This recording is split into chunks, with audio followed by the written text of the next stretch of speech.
Today we're going to talk about Trump's inciting an insurrection at the US Capitol, the push for removal from office, and even a strong case for Republicans to make sure that he can never run again. I also interview Pennsylvania Lieutenant Governor John Fetterman about a Republican effort in PA not to seat a Democratic official and his headline-making announcement about a Senate run in 2022.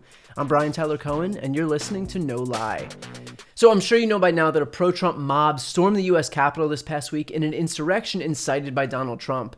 The mob left 5 dead, including a police officer, all because Trump had convinced his supporters that he didn't lose an election that he absolutely did lose. But he's too small of a man to admit that, and so instead, he opted to start a riot. And people like Ted Cruz and Josh Hawley, who will take any opportunity known to man to pander because nothing is more important to them than their own personal ambition and running for president in 2024, are happy to stand up and validate this scheme by objecting to the certification at a joint session of Congress.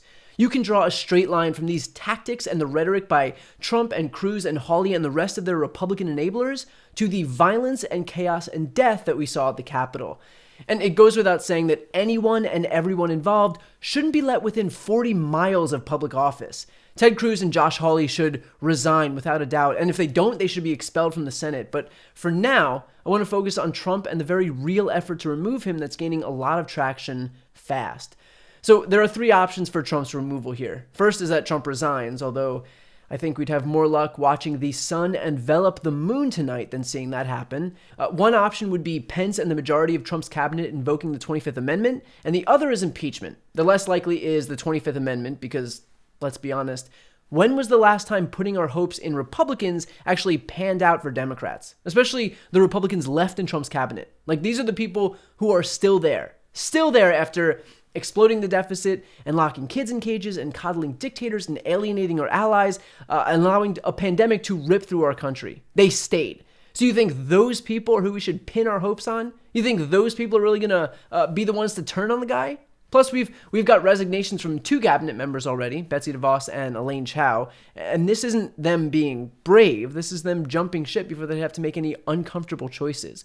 Meaning the ones who actually acknowledge Trump's at fault are all gone, and the rest are loyalists, which is a long way of saying that I don't think the 25th Amendment is going to pan out. Not to say that it can't or that it shouldn't, but I imagine that it's unlikely that it will.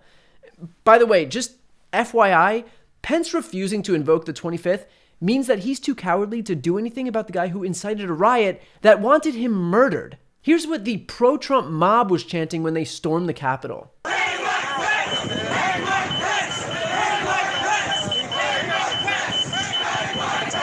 Hang Mike Pence. All because Pence wouldn't anoint Trump the president, as if a vice president gets to just unilaterally choose who wins.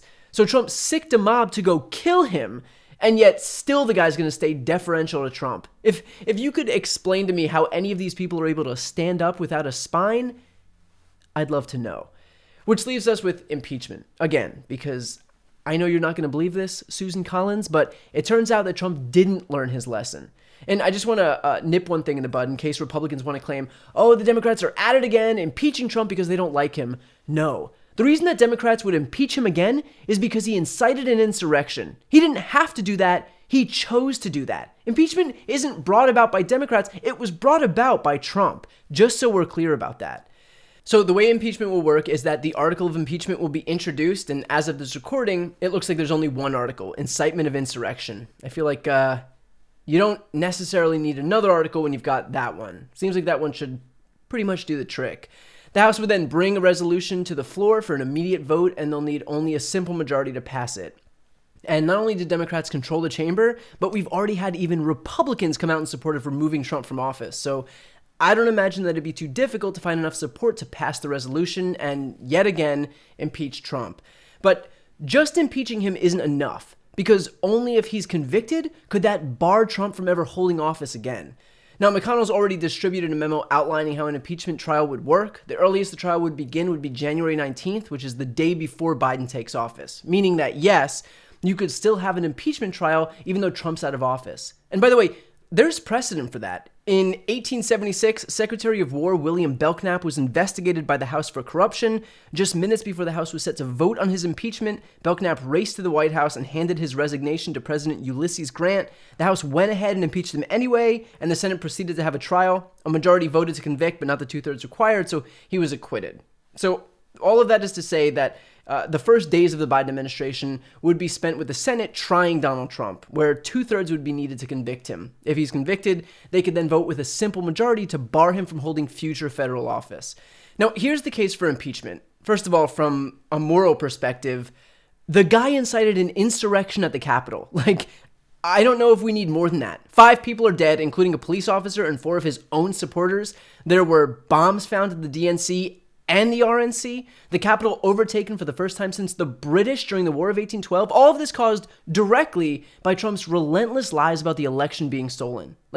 I don't mean to beat a dead horse here, but if that's not impeachable, inciting an insurrection at the U.S. Capitol for the first time in over 200 years, where your supporters were trying to kill politicians, including your own vice president, where they brought zip ties for hostages, if that's not impeachable, then literally nothing is.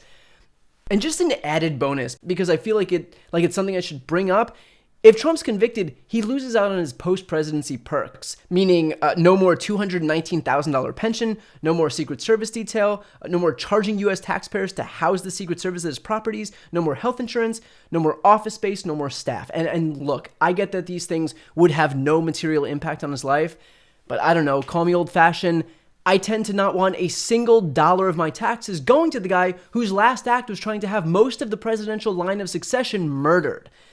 But moral arguments aside, there's a political benefit to convicting him too. And I'm talking about for Republicans. Convicting him and barring him from running again removes Donald Trump as an obstacle for other Republicans. It's a win-win. If you're a Republican running for president and Trump's around, guess what? He's probably going to beat you. He's got too much support in the Republican Party. So this is your chance. We're all bedfellows here. Democrats want Donald Trump out because he's a dangerous, despotic criminal, and Republican presidential hopefuls should want him out because clearly you'll do anything to become president, like enable an armed insurrection or, let someone call your wife ugly, Ted Cruz. So bring this to its natural resolution and embrace this Senate trial and convict him and get him out of the way. Even if you're not running for president, you probably want him out of the picture anyway because he's not only dangerous, but he's an albatross around your necks. He can't win a general election. He just proved that. So either way, if you're a Republican, whether you're running in 2024 or not, it would benefit you to ensure that the guy is out of the picture. And more importantly, it would benefit democracy to make sure that he could never hold office in this country again. Which brings me to Georgia. And I wanted to make sure that we ended on a high note because there is nothing better than the fact that Mitch McConnell will be the Senate minority leader. Jon Ossoff and Raphael Warnock have both won their races. They ran on clear, strong platforms on support for relief checks, on expanding healthcare, on justice, which could not have been more of a contrast to their opponents' platforms of, I did not commit insider trading and be afraid of radical liberals. Really strong stuff there. And so now, what that means is that we're going to see $2,000 relief checks. We'll see a Voting Rights Act, a $15 minimum wage, federally decriminalized marijuana. We'll see climate change legislation, codifying protections for women's reproductive rights, confirming judges.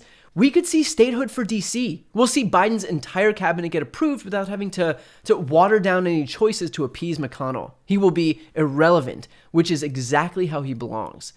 And so if you're wondering what to do now that Democrats are going to take office, the answer is making sure that we actually use our power and that we use it swiftly. There's not only a ton of damage that needs to be undone, but issues like climate change that are an existential threat to humanity need to be dealt with yesterday.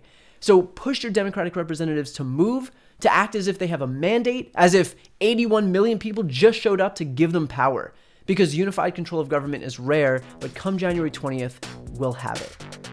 With that said, now is the perfect time to start looking forward to 2022 because if Stacey Abrams has shown us anything, it's that winning elections doesn't happen overnight. It takes time and resources. So if we want to keep and expand our Senate majority into 2022, that means starting now. So with that said, to listen to my interview with Pennsylvania Lieutenant Governor John Fetterman, who made headlines when he announced that he was exploring a Senate run in PA in 2022, check out the interviews playlist on my YouTube channel. That's it for this episode. Talk to you next time. Bye.